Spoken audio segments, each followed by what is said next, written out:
A new place in Sun Prairie for people recovering from addiction. The Jesse Crawford Recovery Center provides not only sober housing, but also treatment for people who need it. WMTV's Cameron Kelly takes us inside. A home with a mission. We're opening the Jesse Crawford Recovery Center. James Crawford, working with folks battling addiction since 2012, opened a recovery residence in Sun Prairie. He named the treatment center after his mother. My mother was an alcoholic. Addiction has wreaked havoc throughout my family. I've lost a lot of family members. So this is not just a job for me.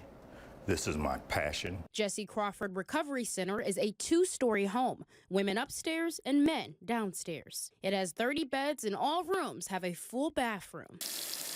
Additionally, there are spaces created to help patients restore their self-esteem. And here we'll have our beauty salon where people will be able to get haircuts, get their hair done, hopefully nails, facials, those kind of things. Patients will be referred by the county to come to the center for an average stay, which is 30 to 45 days.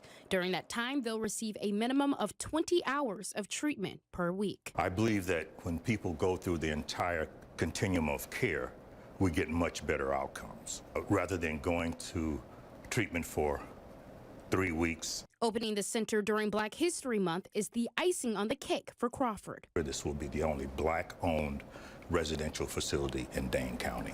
He says there is a need for minority-run addiction centers. It's important for patients to see a reflection of themselves on the other side of recovery. Seeing and working with people of their own culture helps.